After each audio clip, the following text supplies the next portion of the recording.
Great. Hi, I'm David Greenwood, and I am pursuing my degree, which is an individualized degree, which combines film, game development, and digital culture into a degree to research about virtual worlds, art, education, and technology. So I'm researching the application of virtual worlds technology to aid communication, collaboration, and artistic expression. And I'm right now in the process of utilizing the facilities here at ASU's Digital Culture Media Lab, where I also work, to produce a machinima, which is a film, but the difference being that it is recorded in a virtual world live. So we call it machinima. So this is my setup, and if you're not familiar with virtual worlds, it's a lot like a video game, except that it is more like a movie set. And I have actors that I can control and I can create animations for, and then I can act as the director and the actor and the producer and the set designer all rolled into one, and I can create a film, as it were, on the fly. So I am using the opportunity of a class that I'm taking called Great Directors in order to make a film in the style of one of the directors that we studied, being Charlie Chaplin, whom I love. And I've decided to do something in his style between 1913 and 1915, where he would do a one-reeler. So, as you can see, this is the sort of film that I am trying to approximate. Now, at that time, Charlie Chaplin shot with no scripts, and he is famously quoted as saying, "Give me a policeman, a park, and a pretty girl, and I can make a movie." And that's exactly what he did. He would show up on location at 9 in the morning, and by 3 o'clock in the afternoon, he'd have a full film. So I thought I would take that idea and do improvisational machinima in the style of Charlie Chaplin to make a film in a park with a pretty girl and a policeman. There is my policeman right there in the virtual world. And this is the virtual world of Angel Manor.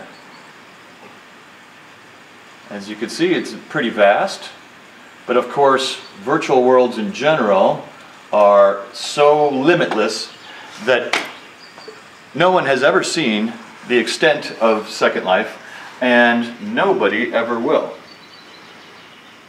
As you can see, the world that we're on right here is but one sim. Now, sim is a server that keeps track of all the objects and the avatars that are running around on it. And each one of these is a sim. And there are as many sims as there are skies and constellations. So, we are on but one of them, where I am filming my machinima. So I'll come back down. Now, in my machinima, I'm utilizing a camera avatar. I've named Cammy, of course, and made him to look just like a motion picture camera would at the time that Charlie Chaplin was doing it. Little homage there. But I'm actually looking directly through that lens. Now, I can move my actors on stage in real time as I wish. As you can see right here, here's Charlie, and he can come into view.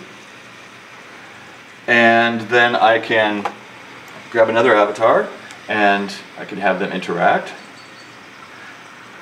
And even more than that, I can actually upload animations to them, custom animations, so that I can utilize those in my show.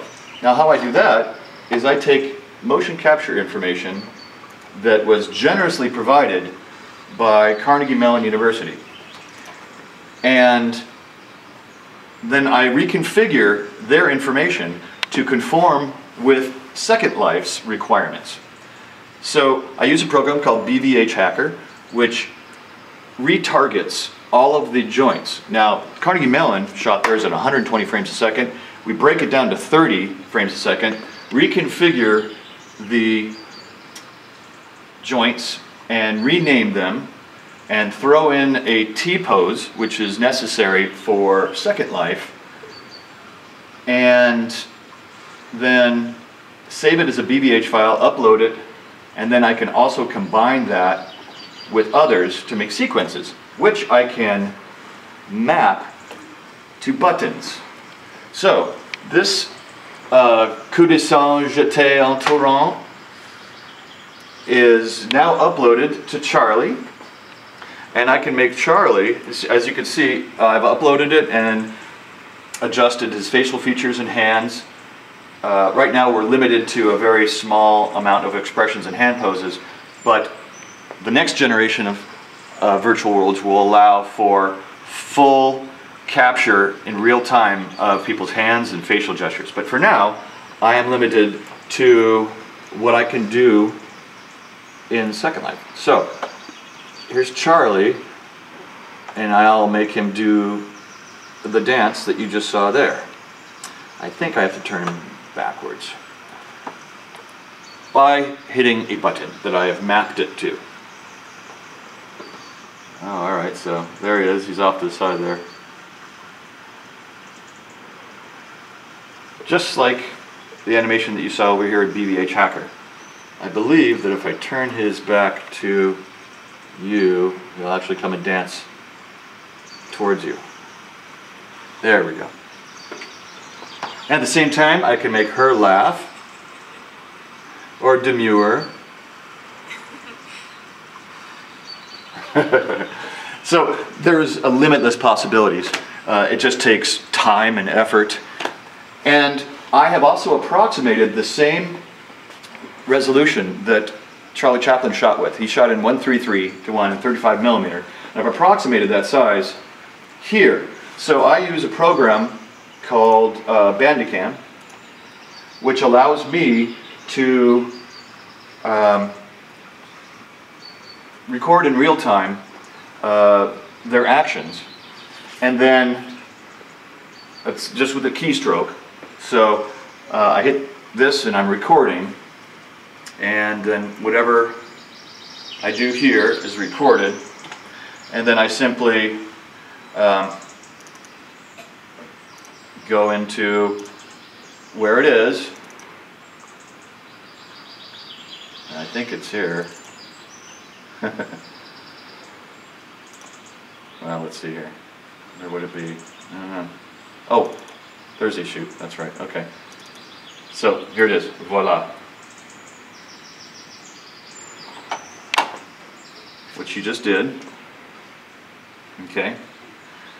And then I pull that into an editing program, part of the Adobe workflow called Premiere.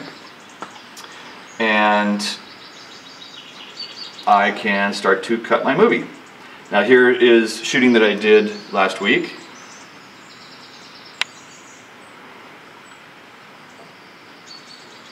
And then after I have it cut and edited, then I do some post-production, turn it black and white, put some intertitle cards, and you know, the beginning and ending, like Charlie Chaplin's movies would be something like, you know, a Charlie Chaplin beginning. We'll see how I do it. He has lots of different companies he worked with, so there's lots of different styles to choose from. And then I will upload it to Second Life, like this proof of concept here. And I'll have a finished product.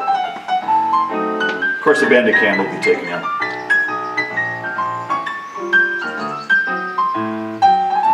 Voila!